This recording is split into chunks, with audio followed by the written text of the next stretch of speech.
We are Arreglo Entertainment, and our podcast Arreglo Radio is a platform where we take a deeper dive into the lives and minds of young professionals in Vancouver. Through engaging and personable conversations with our guests, we gain insight into their professional expertise, ideologies, and really dissect what makes them tick. Our guests come from a wide spectrum of professions, from accountants to makeup artists, musicians to entrepreneurs. We aim to really understand and showcase what drives the next generation of business, social, and community leaders. We believe that providing a more relaxed atmosphere that feels like home, coupled with some light banter, presents the opportunity for better conversations that don't feel staged. Arreglo Entertainment is a group of former international students looking to fully understand Vancouver, its people, and culture. And coming from this perspective, we believe that we are uniquely capable of having these in-depth exploratory conversations. What's going on, good people? Welcome to this episode of Arreglo Radio. And sat across from me today is a man like BAINS. What's going on, brother? What's good? Good to see you. Dude, it's been way too long. Yeah, it's been a while. It's been way too fucking long. It's been a while. How's life been treating you? It's been good. It's been up and down. Lately, it's been good, though. Yeah? Lately, it's been good. Obviously, everyone had a tough 2020. Yeah. Everyone did. Business was up and down. Yeah. Didn't get to release my album in 2020, but that's fine. That's Yeah. fine. I think the album I have now is better. So, things worked out. I think things worked out the way they were supposed to. Oh, shit. Yeah. Okay, so we're going to get into, like, the album and that.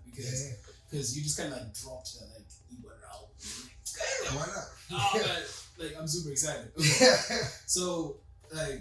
So before we get into all of that, like, Sure, yeah. tell us a little bit about yourself. Okay, yeah. I'm BAINS. I'm an artist from Delta, BC. Self-produced. I write all my own stuff. I don't know what else to say. I don't know. I'm one of those DIY guys. Like, I try to do as much by myself as I can. Yeah. Obviously, I need help. You can't do everything by yourself. But I try to do as much in-house as I possibly can. Absolutely, yeah. So let's kind of like roll it back. So were you born in BC or like? Yeah, I was born in the US. Okay, so like you're born and raised in local. Yeah. And then, so how did you get started in music? It's a good question. I mean, I was always like into rap music. Somebody told me in grade 10 I should start like writing my own raps, and then I just did. That's really how it started. Yeah, that's how it started. Yeah, good. And then after that, like I kind of got hooked to it. Like I got like super hooked. It was like therapy, obviously. Yeah. Like the first time, I would say it was the first time I felt like someone actually heard me. Like the pad was hearing me. Like that kind of sounds corny, but the pad was like hearing me, listening to me. It was like the first audience I ever had, even though I was an audience before. Yeah. That's how I got started. That is wild. But like it's really fascinating because if you talk to like most artists, they'll say like it started that one moment. I was like, why not? Yeah, why not? Yeah. I used to try and rap like Twista stuff, like as a party trick. Yeah. Like, you know what I'm saying? So that's how, I didn't want to say that because it's mad embarrassing, but that's how it started. And then someone was like, yo, why don't you write your own raps? And I was like, yeah. Dude, own it. Yeah. Because like, we all started somewhere. I mean, shit, like, I started in music, like, singing in choir. Yeah, We were like, no, that's dope though. goddamn choir? Like, for real? Yeah. Like, I mean, fell in love with it, and then I got hooked on it, and like, the whole thing. Okay. So after, like, high school and that, like, what did you get into? After high school, well, I left high school early. Oh, really? I went and got my GED. My parents told me I had to get my GED if I wanted to do that. But yeah, I had like, we won't get into the whole reason why, but there was a reason. Yeah. There was a reason that I didn't just like drop it. But yeah, I left high school early, and I knew I wanted to do music by that point. I was like planning to go to this place called the LA Film School. They had a music program there. I wanted to go there. I got accepted to the program, but it was like $200,000. I don't have that kind of money. What? Yeah. So I didn't have that kind of money. So I went somewhere local. I went to Harborside. And I think I was like 17 going on 18 when I went. Okay. So I was young. I was like the youngest person in the class. Easy. Yeah. It was, Then I moved to Toronto for a bit after that, like 18. Toronto? Yeah, you don't know this?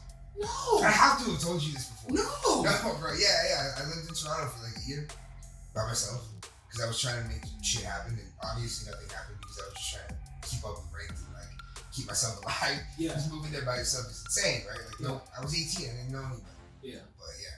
Then I came back here, and it's around the time we met. Yeah. Like 19 years old, 20 years old. And other times. Yeah. Dude, that was a while. Yeah. 4 or 5 years now? How long has it been? 4 years. Yeah. Dude, I had no idea that you lived in Toronto for a year before. Yeah, I was just getting back when I met Masher Man and Ian and all those guys. Yeah. So what were you doing in Toronto? I was just going to as many different. There was like this place called the Beat Academy. That was one of the places I was going. Just like different community things I could go to. I remember there was this thing called the Producers Retreat where they like flew us all to Halifax and like we stayed in this. Yeah, it was cool, man. We stayed in this place called New Germany, which was like a weird place, but it was like it was out in the woods and it was like some hippie dippy place, but it was cool, man. Like it was literally like a producers retreat. I learned a lot there. Yeah. I don't know if you know who Rich Kid is. He was there. MRX was there. They're really, really dope producers out of Toronto. They taught me a lot when I was there. Yeah, it was a wild journey for sure. Wow. Yeah. Like, I had no idea that you were in Toronto. Yeah, no, just for a year. Okay, so I don't have crazy roots there, but I was there for a year. yeah. So when you got back, like, what was that like? Because you had been out of like the local scene for like a year. Yeah, well, I was never really in it even before I left. Like, I was just kind of doing my own thing, just making music like in my room. You know?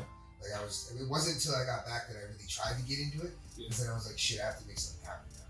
Because I'm here. Yeah. And I don't got no more money. Like, I had money saved up to go. I don't have any more money left. I have to make it happen here. While I'm at my parents' house. And yeah, that's how it happened. So it's like, do or die. Yeah. So I just started going on SoundCloud and finding people. And I saw Evan is a good friend of mine. We've been friends for probably 10 years now, maybe a bit longer. Right. I went to high school with his cousin. Yeah. So yeah, I found a lot of people through him on SoundCloud. Like, I found Faye, Masher Man, and Harold, and all these people, Solo Key, all these people through SoundCloud. Yeah.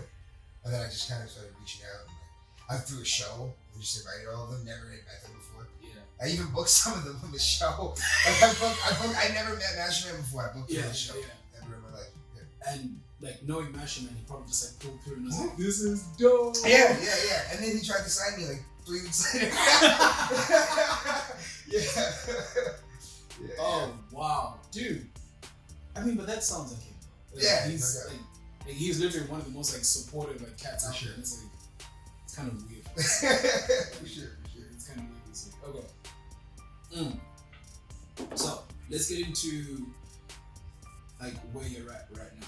Sure, Like, yeah. music. Because you've put out a string of what I would describe as like successful like singles, and like you had an album that came out in Northwest that got pulled, and I was like, oh, my heart. I got that for you. Say less. Yeah. But it's like, so because at least like from the outside looking in, it looks like you're at a position where you're demanding like respect. I mean, I guess. I don't know. Look at this humble motherfucker. No, like, I'm just. Holy shit, I'm just trying to make good music, man. Like, I'm just trying to make good. I appreciate that you say that, though. Yeah. Appreciate that it comes off that way, because I just feel like I'm making good music, man. I'm making good music. That's what I feel like I'm making the best music I've ever made in my life. Yeah. And people are picking up on that. Yeah. People are seeing that and like, wow, this is good shit. Yeah. That's what you need to do. You just need to give back to people, give back to good music. And people will see that. That actually, yeah, I actually agree with that. So kind of just to pivot, just like right off that. Yeah. So let's talk about your musical inspirations. Yeah. Right. So growing up, like who did you listen to the most? I mean, I went through lots of phases. My dad loves hip hop, so I grew up listening to it. Okay. So like when I was a little kid, I probably listened to a lot more than I should have. Like a lot of Ice Cube, a lot of Snoop Dogg, a lot of West Coast stuff, Eminem as well. I mean, he's not really West Coast producer, Dre, so I Yeah. like him as well.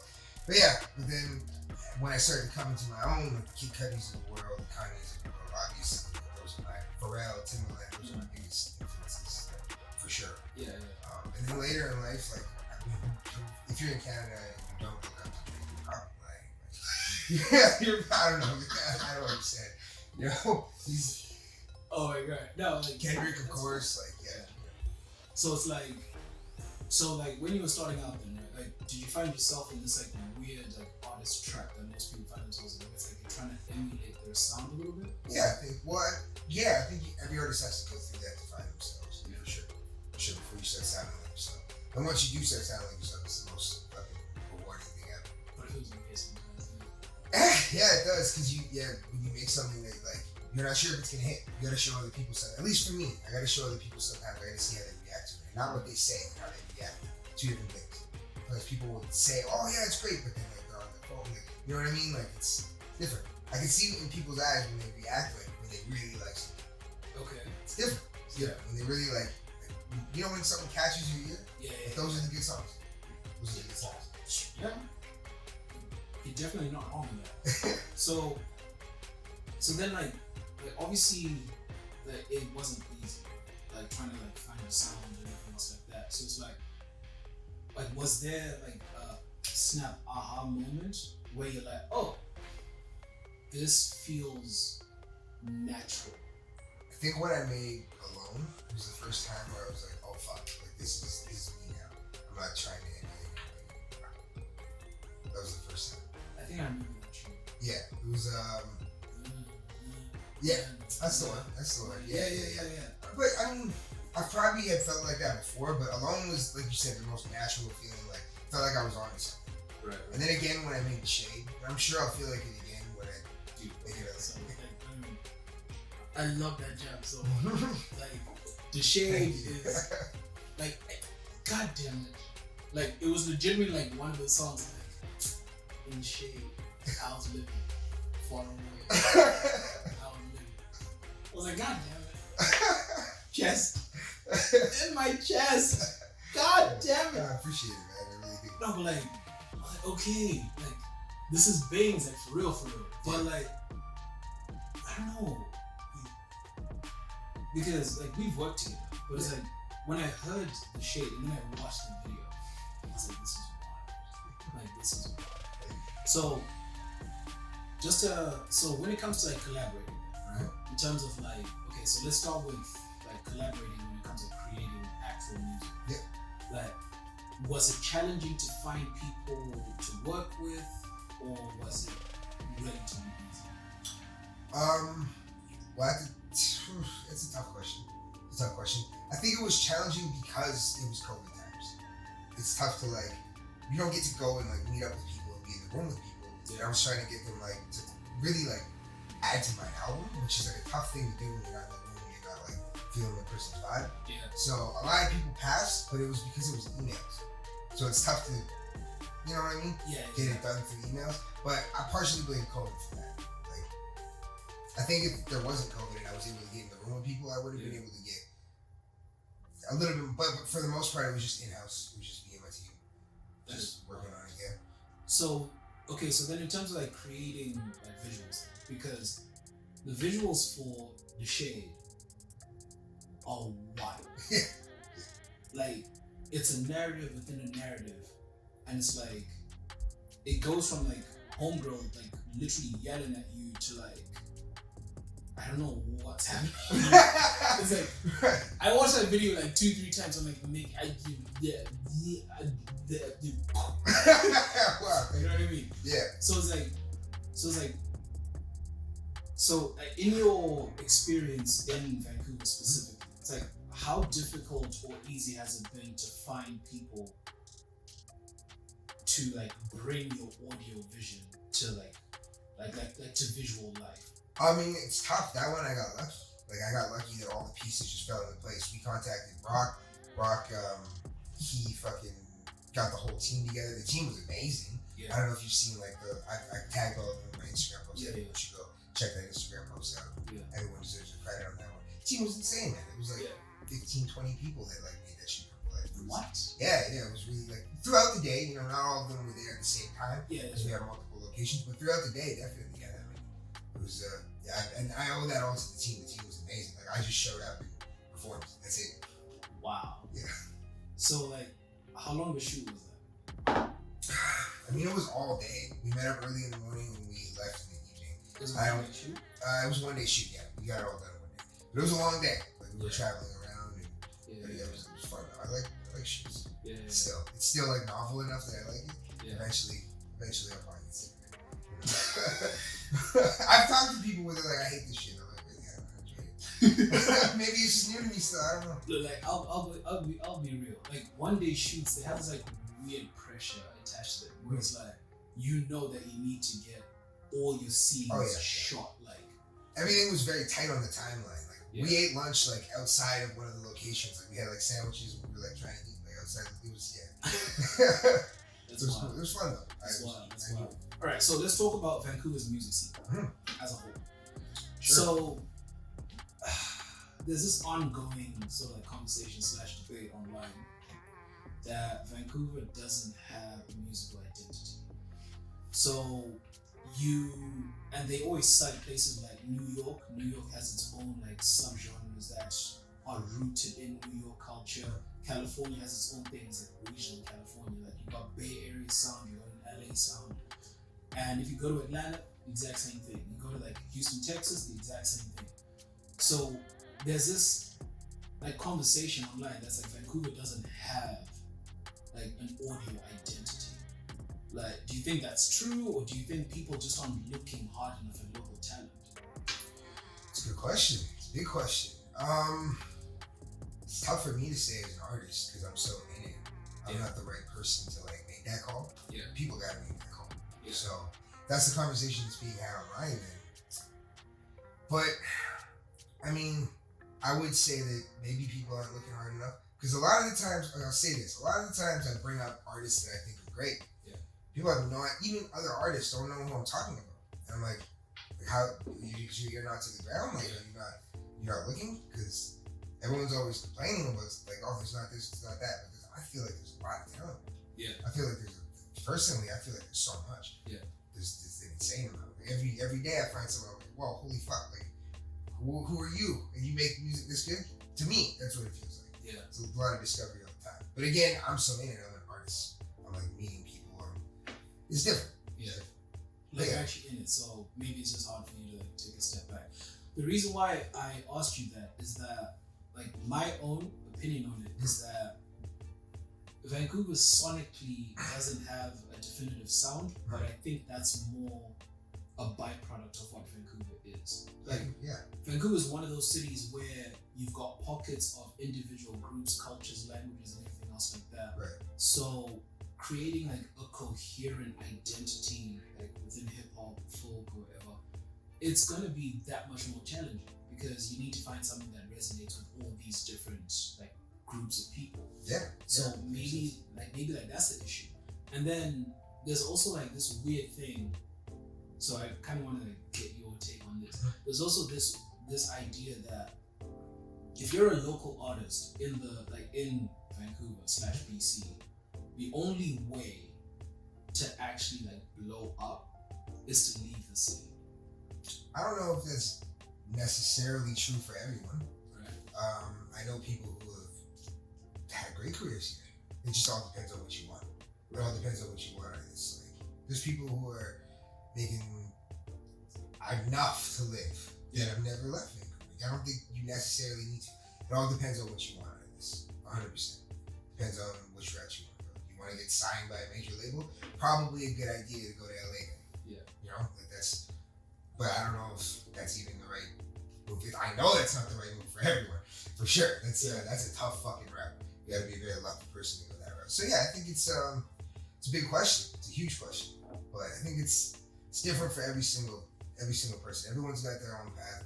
Maybe there's a person that makes a certain type of music that's not as popular here, and they want to get closer to the roots or something. Who knows? Yeah. There's all types of different reasons why someone might want to leave. Yeah. That makes sense. So then, like, well, the reason why I bring that up is because I've had several conversations with different artists, right? From different genres.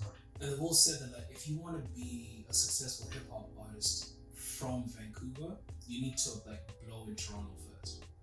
Blow in Toronto first? Interesting. Apparently. Okay. Because they're like, there's a far stronger like grassroots culture. Whereas like if you do well at the grassroots level in Toronto, you'll be able like to blow up, and then people in Vancouver will start to pay attention. Because the way that Vancouver is discussed, like people talk about it like it's a destination city, not like a grassroots city. Right. So it's like artists from other places get way more love and support, and therefore like financial benefit, than local grassroots artists. Like, I don't know if I 100% agree with that. Yeah, I mean, Boston's a local grassroots artist. Yeah. And he's doing great. He's doing really, really good. So I think it's possible. It's possible. I think it's hard. I mean, it's definitely hard. I'm not saying it's not. It's fucking hard. Yeah. It's very hard. It's a difficult city to be an artist. 150%. But yeah, this is interesting. I'm gonna think about this for a second. So about the going to Toronto thing, I think that's a route. I think that's definitely a route you can take. I guess that's a route that some people are taking. You know, I know there's some artists from BC who've done that, and that's great. But I don't think that's the only route. I don't think that's. I think that kids shouldn't have to worry about that. I think by the time my generation of artists, like me and my peers, are like done with what we're doing, I feel like that's not going to be a thing. Maybe I don't know, cocky, but but that's how I feel. I feel like there's a lot of talent. There's a lot of talent. Yeah. There's a lot of talent. I could rattle up name actually. You know, there's a lot of talent. Yeah, exactly. But it's like the reason why I feel this way is because what it does is that it creates this weird kind of perception that if you're an artist in Vancouver, you might as well just want to try and. Why though? That's crazy, bro. I know I try hard, and I know a lot of artists that try hard. Yeah. You know, like, yeah, I don't believe in that at all. I don't believe in that. For sure. I believe, And like so, especially with the internet, like the internet is a big. You can do it. TikTok is a fucking insane thing. The algorithm and the way it works, like you could be from anywhere and blow up. Anywhere. You could be from some city that doesn't even have a fortune to play shows at. You know, like I don't know. That's just my take on it. It's still the internet thing is still in its infancy. I feel like we're gonna see a lot more people blow up on the internet. That's gonna be the thing. Really? Yeah, man. Like look at these kids who are such smart marketers. Lil Nas X, he's like a marketing genius. Yeah. Dude's a marketing genius. You know? He's like a young kid, just like a young internet kid. These kids are like coming up in it. I feel like we're gonna see some shit. The internet. I mean, it makes sense, but like the reason why I kind of see it that way is because like at the end of the day, you need access to resources and so if there's like this weird perception that Vancouver is a destination city and not like a grassroots city, right? Like if I am a 17, 18-year-old aspiring musician, right? And there's this perception of the city within like the general public. Yeah. It'll be that much harder for me to convince myself to pursue my musical goals because I'll look at what's going on in the city and it's like there is a strong musical scene in the city, but it doesn't have the financial backing for it to be like a place where other cities, like other A&Rs are like coming on a regular basis versus like a place like Atlanta. Like in Atlanta, you just need to have your song played for like a minute and a half in the right strip club. And it's like, you're on, right? So Vancouver doesn't have it. So if I'm an up and coming artist or an aspiring artist and I look at the lay of the land with a slightly pessimistic tint, I'll be honest. Yeah. If I look at it, I can't help but think, so why even try? So that's why I moved to Toronto, right? Yeah. That's 17, 18-year-old kid. Yeah. I did that. I was that 18-year-old kid, but I'm 25 now. Yeah. You know, also the world changed a little from when I was 17, 18 years old. Like the internet wasn't quite as big of a thing. Not that it wasn't as big of a thing, but the way you blew up on the internet wasn't quite as easy as now. Like it wasn't quite as, it feels so random now. Like anyone can just blow up at any point. Yeah. Which is good and bad. Like I don't have to explain that or like elaborate on why that's good and bad. Let's go into it. Why not? I mean, there's a lot of bullshit, but there's also a lot of artists that wouldn't have gotten a chance otherwise that are getting a chance. Right. You know, it's good and bad. I think it gives everyone a bigger chance to get there. Yeah. The TikTok algorithm, in my opinion, if you should learn how to use it, which I'm slacking, so I shouldn't be telling people how to do their job. But yeah. But yeah, you know what I'm saying. That's fair.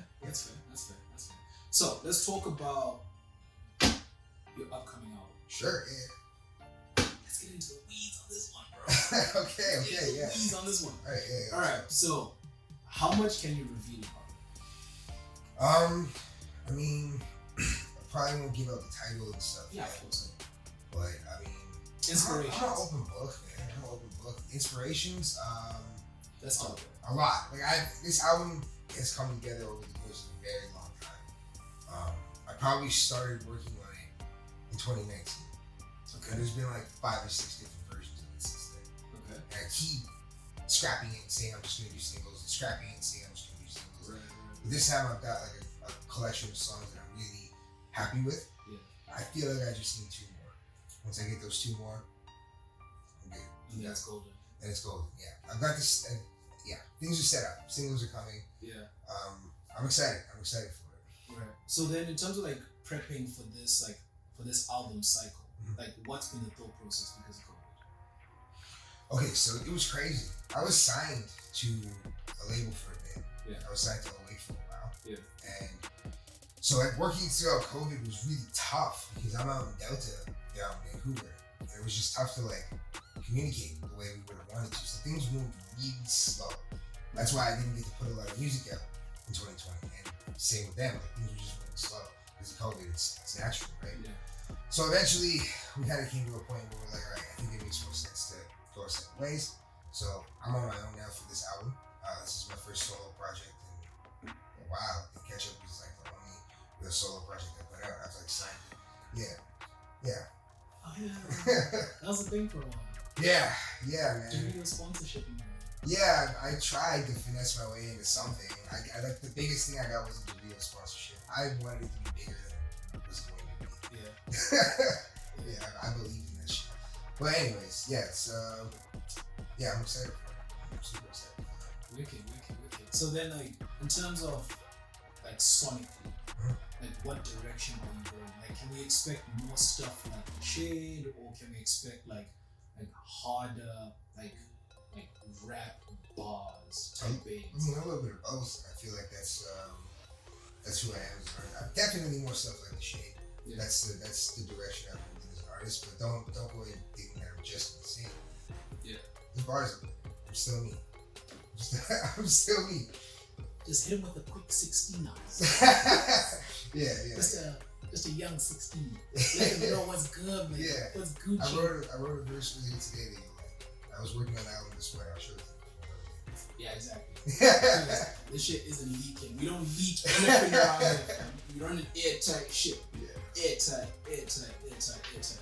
So, talking about cooking, how challenging has it been, like on a personal, like with all that's happened? Between like lockdowns, isolation, not being able to perform, and everything in between. Like, what's it been? Sucked, man. It's been terrible. It's been terrible for everyone. So it's not like a unique thing to me that it's been terrible. But I had a bit of, I guess, extra pressure because like my mom, she's super high risk. So I couldn't really mess around at all. I had to really lock myself down, which was tough. Because I know not everyone did. Not everyone could. You can't do it all the time. You know, everyone had little moments where they broke, especially in the summer, where everyone was kind of like the numbers were super low. Yeah, we got lucky. The numbers were really low, and people kind of just got to live their lives for a bit. I didn't get to as much. And then my mom also owns a small business, so that on top of my business going down, it was just a lot of pressure. I felt like 2020 was very pressurized. Like I was thinking a lot about like, am I gonna be able to do music? Like, am I gonna have to like get a real job and like figure out what's going on with my family? But no, music is my real job. It's what I do. That's great. I figured it out. That's great. So let's talk about like go-to like production styles, plugins, and all that stuff. Okay. Because I mean, like we've got you on, right? So Yeah. and you are a one-man band. Yeah. Effectively. For the most part. Yeah. For the most part. So like, let's get into like a little bit of the technical stuff because I know some shit. Like I'm not gonna say that goddamn stuff. Right. I barely get by. So yeah. So it's like what DAW do you use? Ableton. Ableton? For everything, yeah. For vocals, for beats. So it was like elitist types. No, God, no. No, God, no. I just Ableton works for me. I've tried other things. I started on Pro Tools way back when. You started on Pro Tools? Yeah.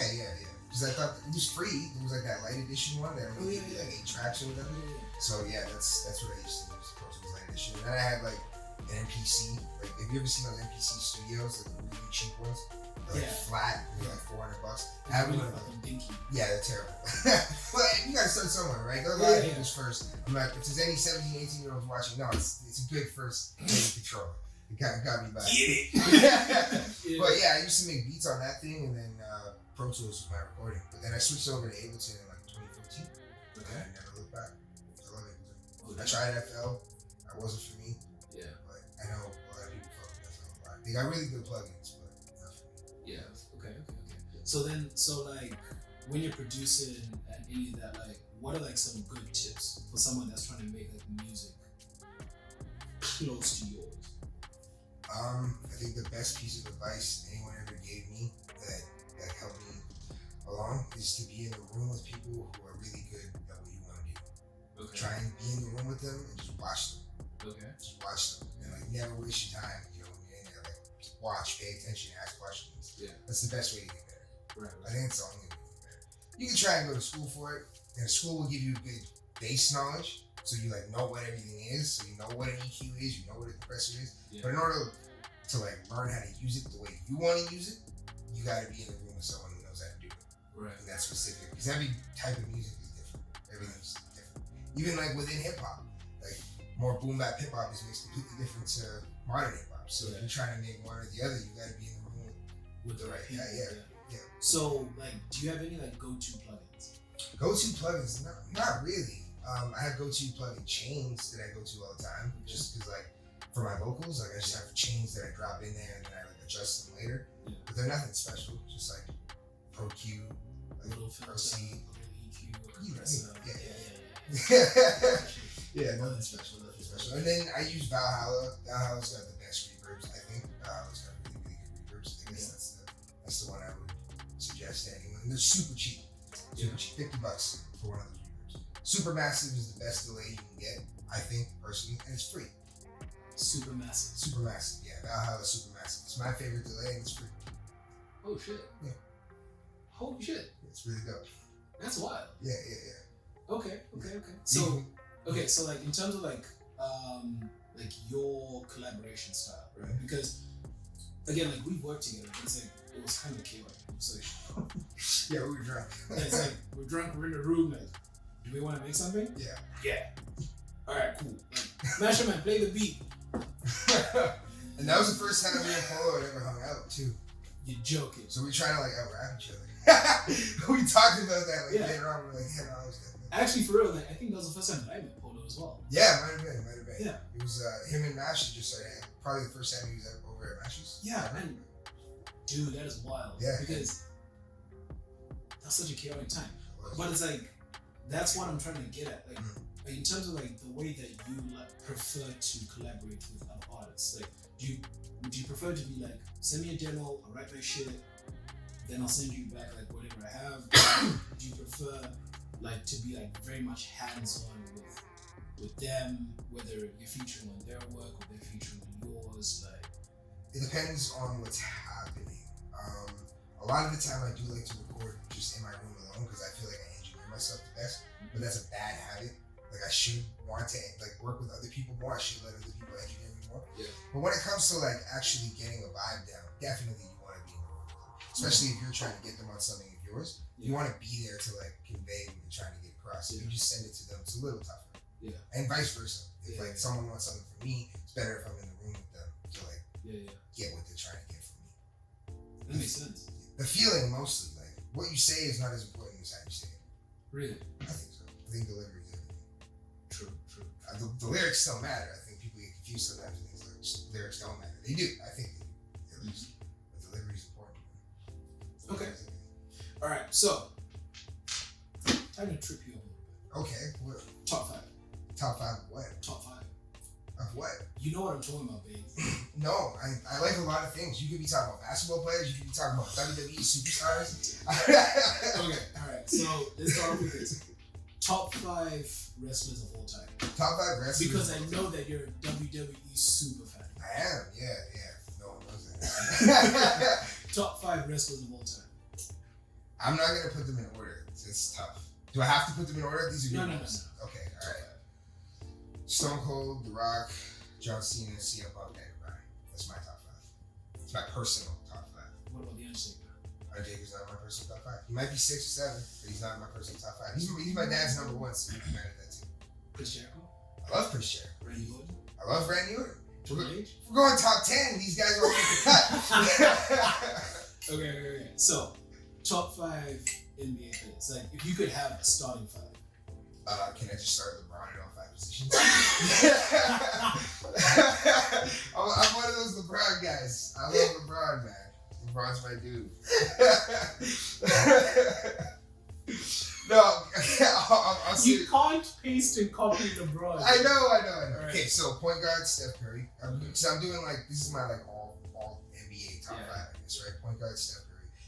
You could say Magic Johnson, but I didn't grow up watching Magic Johnson, even though he's probably the better point guard of all time. Yeah. Point guard Steph Curry. Shooting guard, I'm going Kobe. I know Jordan's the better player, but I grew up watching Kobe, so I'm going Kobe. Small forwards, obviously LeBron. Power forward, Tim Duncan. Center, Shaq. Really? Yeah, who? Kareem?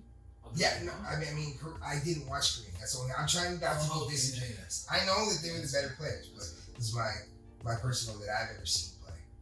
So you wouldn't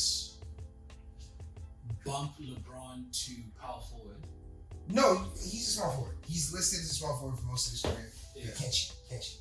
And plus, Tim Duncan, man, he doesn't get his respect. He's a fucking top 10 player of all time. No, but what if you decide to play small? I mean, yeah, but all time. Shaq will get us. Shaq will get us there. I'm not worried. Tim Duncan, if you want to play small, Tim Duncan can pass with the best of them. Yeah. We'll figure it out. That's we'll figure it out. Who's that 6 man, right? Who's that 6 man? Good question. we can figure out. 6. Yeah. Kevin Durant. If you want to go small, 6 man could be Kevin Durant. Yeah. Not even Jordan at 6? No. But he's super versatile. Yeah, fine. Okay, fine. But you said small ball. You want bigger players, right? So I'm thinking Kevin Durant, Anthony Davis. You want to go small. You don't want to push. This is what I'm thinking. I'm trying to go small ball. Yeah. Okay. Obviously, Jordan will be there at some point. But I feel like this is OP as hell at this point. Once my bench is better than my starting lineup, what's going on? Well, right? All right. So, top 5 musical inspirations. I gotta put Kanye and Petty right away. Right. Because they're definitely what we do. I feel like I'm gonna fuck up and I'm gonna later on be like, but I should have said, but it's fine. I'm just gonna do it. In for penny, in for pound. If you're not shooting blind, you're not shooting at all. True. Let's get it done. Kanye, Petty, Lil Wayne, for sure.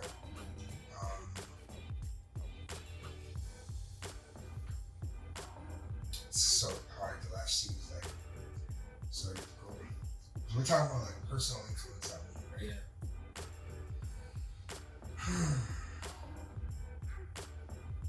I'd be lying if I didn't say Drake. I appreciate the honesty because, okay, so like Andre. Yeah. Okay, finish what you were talking Yeah. about. Okay. Back. It's gonna take a second. That's what's gonna be hard, really tough. Kendrick, Cole. I mean, let's. Hove, Nas, Andre 3? Yeah, I'm gonna say Andre. I'm gonna say Andre for sure. That's fair. I listen to a whole bunch of Outkast. I love Outkast. Andre's definitely. If I had to, because everyone you named was I could pick them. I could pick them. Q-Tip maybe. No, but Like I it's said, gotta be Andre. I'm trying to trip you out. No, I'm just being real. nah, it's So, fun. circling back to man like Drake. So Yeah. the reason why Drake is a controversial pick for anyone's top 5 is because of his ghostwriting allegations. Right. So, as an artist, do you think that if not being able to write your own music in a genre where penmanship is king disqualifies you from being. No. I write my own music and I don't care. At all. Really? Yes. You heard me say delivery is more important, right? Yeah. I feel like you can write the best lyrics of all time if you don't know how to deliver them. No one's gonna care. Hashtag Quentin Miller. That wasn't a personal shot at Quentin Miller. I fucking Quentin Miller, okay? Hey, look, I'm just saying. Yeah. It's like a lot of people say that like Quentin Miller's solo shit. Yeah. The stuff he writes is like, geez, alright, cool. Exactly. And that's not like a. Obviously, not every writer is like a bad. Like Shia the Prince is fucking amazing. His music is amazing. He's really, really good. But he's also like an amazing writer that just makes a bad off writing. So it's not like every writer is like can't be a great artist. It's just, you know. I mean, PND, right? Writers need jobs too. Like I don't understand. Like exactly. what are we just? That's a whole industry itself. Like, what are we saying right now? Exactly. All right. So before we wrap, so any last words of inspiration, like words of wisdom? I don't know. That's a good on the spot. No, I shouldn't just smoke weed. Don't smoke weed before interviews. My man came in with big chaotic energy. He's like, look, I'm here now. This is me. No, I don't know. It's tough to just give advice like that. No, bro, you said you want to be a YVR OG. Did I say that? I don't know. Yeah, you said like once this generation. Okay, yeah, that's fair. Yeah, that's fair. So it's like, okay, let's look at it this way. Yeah. If you were sat across from 16, 17-year-old you, what would you say?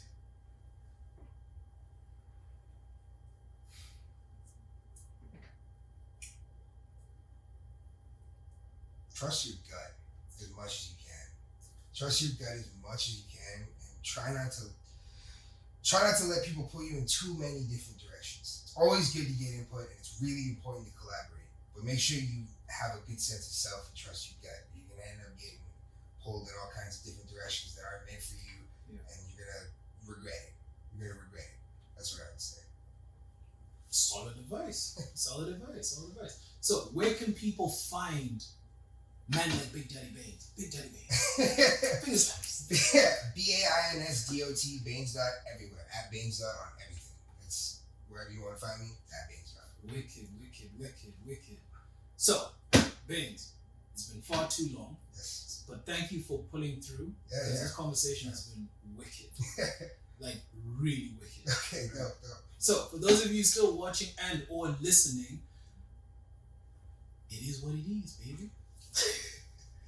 Oh yeah, and you can follow us on Instagram at Arreglo ENT, ARREGLOENT. We will be doing more interviews just like this on a regular basis, just letting you folks know what's going on in Vancouver. But for now, as always, take it easy, have a good one, be kind to one another. Peace. We are Arreglo Entertainment, and our podcast Arreglo Radio is a platform where we take a deeper dive into the lives and minds of young professionals in Vancouver. Through engaging and personable conversations with our guests, we gain insight into their professional expertise, ideologies, and really dissect what makes them tick. Our guests come from a wide spectrum of professions, from accountants to makeup artists, musicians to entrepreneurs. We aim to really understand and showcase what drives the next generation of business, social, and community leaders. We believe that providing a more relaxed atmosphere that feels like home, coupled with some light banter, presents the opportunity for better conversations that don't feel staged. Arreglo Entertainment is a group of former international students looking to fully understand Vancouver, its people, and culture. And coming from this perspective, we believe that we are uniquely capable of having these in-depth exploratory conversations.